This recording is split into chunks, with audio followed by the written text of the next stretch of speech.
Gas निकलने की वजह से गुरुवार को काम बंद कर दिया गया था। बावड़ी की पूरी इमारत को तलाशने का काम भी जारी है। आपको बता दें कि दूसरी मंजिल पर सीढ़ियों के सामने गेट मिला है। मौजूद कुएं का गेट टूटा हुआ मिला है। फिलहाल कुएं की तलाश में संभल कर खुदाई का काम शुरू कर दिया गया है। इससे पहले बुधवार को करीब 30 फीट नीचे तक खुदाई हो चुकी थी। वहीं बावड़ी में सीढ़ियों के सामने से कुएं की तलाश में चल रहा खुदाई का काम गैस निकलने पर दोपहर के समय रोक दिया गया था। आपको बता दें कि एएसआई टीम के सदस्य ने मजदूरों को गेट के अंदर जाने से मना कर दिया है। चंदौसी में बावड़ी की तलाश में 21 दिसंबर को शुरू हुआ खुदाई का काम जारी है। बुधवार सुबह करीब 10 बजे नगरपालिका परिषद की senior inspector Priyanka Singh team और कोक लाइन जेसीबी के साथ मौके पर पहुंची। बावड़ी को अस्तित्व में लाने के लिए खुदाई का काम शुरू किया गया है। मजदूरों की एक टीम सीढ़ियों से मिट्टी हटाते हुए बावड़ी की दूसरी मंजिल की ओर से कुएं की तरफ बढ़ने लगी। 25 सीढ़ियों तक खुदाई के बाद सामने की ओर कुएं का गेट नजर आने लगा जो धंसा हुआ था। आपको बता दें कि करीब 2 बजे गेट से मिट्टी निकाली गई तो अंदर कुछ खाली स्थान के साथ ही एक ईंटों का गोल गेट नजर आने लगा। वहीं हल्के कुएं के साथ गैस निकलने लगी। इसके बाद एएसआई के सदस्य ने मजदूरों का अंदर जाने से मना कर दिया। इसके बाद उस स्थान पर मिट्टी निकालने का काम बंद कर दिया गया। हालांकि गैस जहरीली नहीं बताई गई। आज खुदाई फिर से शुरू करवाई गई। मौके पर बड़ी तादाद में अधिकारी जमे हुए हैं। बावड़ी में शंखनाद के बाद पुलिस ने सख्ती बरतनी शुरू कर दी है। शंखनाद के बाद पुलिस गली के गेट पर मुस्तैद हो गई है और बावड़ी देखने आने वाले बाहरी लोगों को बावड़ी की ओर जाने से रोकती रही, जिससे काफी लोगों को निराश होकर लौटना पड़ा। वहीं सीनेटरी इंस्पेक्टर ने बताया कि गलियों के बीच खुदाई के दौरान दूसरी मंजिल से कुएं की ओर जा रहा आधा गेट दिखाई देने लगा है। वहां से कुछ गैस भी निकल रही है जिसमें से बदबू आ रही है। इससे अनुमान लगाया जा रहा है कि कुएं इसी स्थान पर है। इसके अलावा कोक लाइन जेसीबी से बावड़ी की ऊपरी सतह से मलबा हटाने का काम किया गया है। वहीं दूसरी तरफ जामा मस्जिद के नजदीक बन रही सख्त व्रत पुलिस चौकी का निर्माण कार्य काफी तेजी से चल रहा है। बुधवार को पुलिस चौकी का लिंटर डाला गया है। दिन रात काम तेजी से पूरा कराया जा रहा है जिससे जल्द से जल्द पुलिस चौकी का निर्माण पूरा कराया जाए। एसपी कृष्ण कुमार बिश्नोई ने बताया कि पुलिस चौकी में कार्यालय, हॉल, हवालात और पुलिस कर्मियों के लिए कमरे बनाए जा रहे हैं। बुधवार को लिंटर डाला गया है। निर्माण कार्य तेजी से पूरा कराया जा रहा है। जनवरी से ही महीने में पुलिस चौकी तैयार कर ली जाएगी। इसके बाद फोर्स की तैनाती की जाएगी जिससे सुरक्षा व्यवस्था मजबूत हो सके। मालूम हो कि 24 नवंबर को हुए बवाल के बाद से पुलिस प्रशासन इस पूरे इलाके में सतर्क है। सुरक्षा के लिहाज से ही पुलिस चौकी का निर्माण किया जा रहा है। तो इस तरीके से आप देख सकते हैं कि सुरक्षा के लिहाज से पुलिस चौकी का संभल में निर्माण हो रहा है। 40 साल पुरानी भोपाल गैस त्रासदी के जहरीले कचरे को धार के पीथमपुर में जलाया जाना है, जिसका विरोध अब सामने आ गया है। लोगों ने हंगामा करना शुरू कर दिया, जिसके बाद प्रदर्शन हिंसक हो गया। पुलिस ने लोगों पर लाठीचार्ज शुरू कर दिया। ये उसी लाठीचार्ज की तस्वीर है जहां एक मुश्त कई लोग पहुंचते हैं और हंगामा करने लग जाते हैं। दरअसल मध्य प्रदेश की राजधानी भोपाल में 40 साल पहले हुई गैस त्रासदी के जहरीले कचरे को अब जलाने की प्रक्रिया शुरू हो रही है। धार के पीथमपुर में इस कचरे को ले जाकर खत्म किया जाना है। हालांकि इसको लेकर मध्य प्रदेश में कई जगहों पर विरोध प्रदर्शन चल रहा है। जनता यूनियन कार्बाइड फैक्ट्री से निकले इस जहरीले कचरे को धार के पीथमपुर में ट्रांसफर किए जाने का विरोध कर रही है। ये विरोध प्रदर्शन हिंसक रूप ले चुका है। शुक्रवार की सुबह गुस्साए लोगों को हटाने के लिए मध्य प्रदेश पुलिस को लाठीचार्ज करना पड़ा। आपको बता दें, भोपाल की कार्बाइड फैक्ट्री में हुआ गैस कांड अब तक की सबसे खौफनाक त्रासदी में से एक रहा। 2 से 3 दिसंबर की दरमियानी रात 1984 को करीब 5000 लोगों ने अपनी जान गंवा दी थी, जबकि इससे कहीं ज्यादा लोग मानसिक और शारीरिक तौर पर अपंग हो गए। अब 40 साल बाद सरकार और प्रशासन ने फैक्ट्री के जहरीले कचरे के खात्मे का फैसला किया और तय हुआ कि धार के पीथमपुरा में इस कचरे को जलाया जाएगा। वहीं लोगों की मांग है कि इस जहरीले कचरे को पीथमपुर में नष्ट न किया जाए, क्योंकि उन्हें आशंका है कि इससे वातावरण में और सीधे तौर पर जीव जंतुओं पर नकारात्मक प्रभाव पड़ेगा। इस बीच मुख्यमंत्री मोहन यादव का भी बयान आया। उन्होंने कहा, इस मुद्दे का राजनीतिकरण नहीं किया जाना चाहिए। सीएम मोहन यादव ने कहा था, भोपाल गैस त्रासदी के कचरे में 60% मिट्टी है और 40% नेफ्टॉल। इसका इस्तेमाल कीटनाशक मिथाइल आइसोसाइनेट बनाने में किया जाता है। ये एकदम हानिकारक नहीं है। वहीं साइंटिस्ट का दावा है कि कचरे में मौजूद जहर 25 साल तक रहता है और अब त्रासदी को 40 साल बीत गए हैं। ऐसे में ये कचरा अब लोगों के लिए हानिकारक नहीं होगा।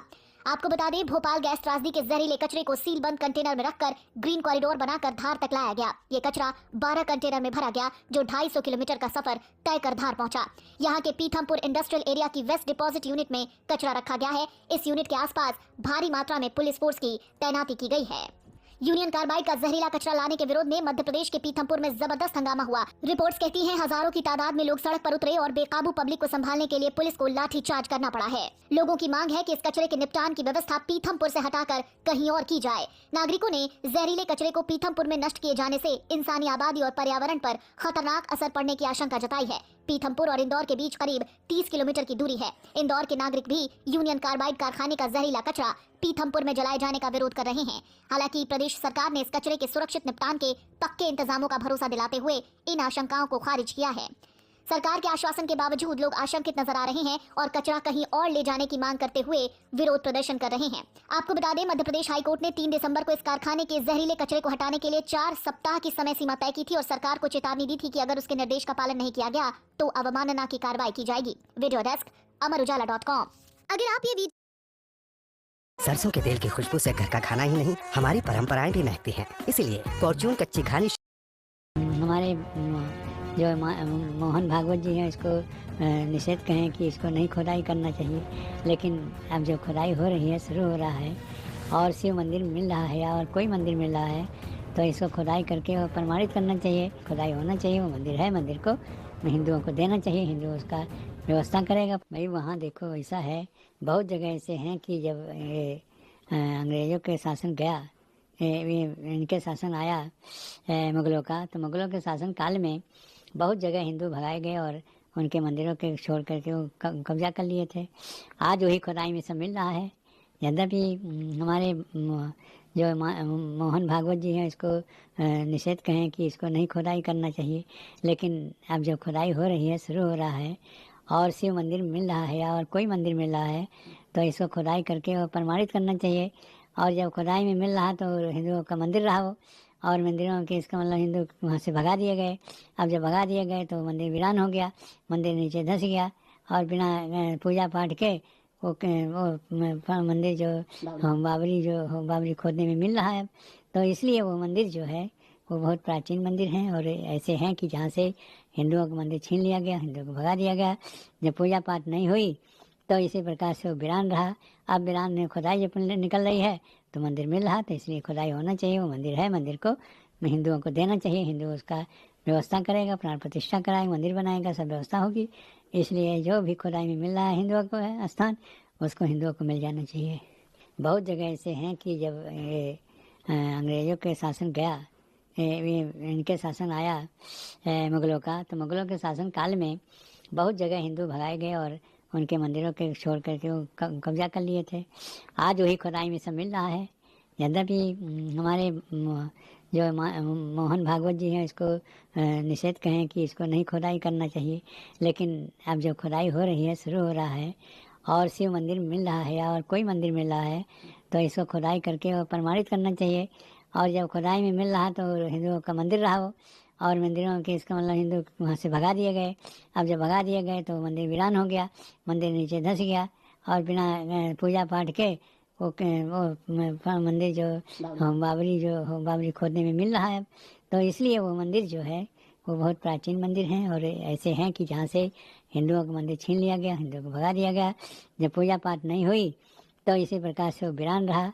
अब वीरान में खुदाई जब निकल रही है तो मंदिर मिल रहा, तो इसलिए खुदाई होना चाहिए, वो मंदिर है, मंदिर को हिंदुओं को देना चाहिए, हिंदू उसका व्यवस्था करेगा, प्राण प्रतिष्ठा कराएगा, मंदिर बनाएगा, सब व्यवस्था होगी।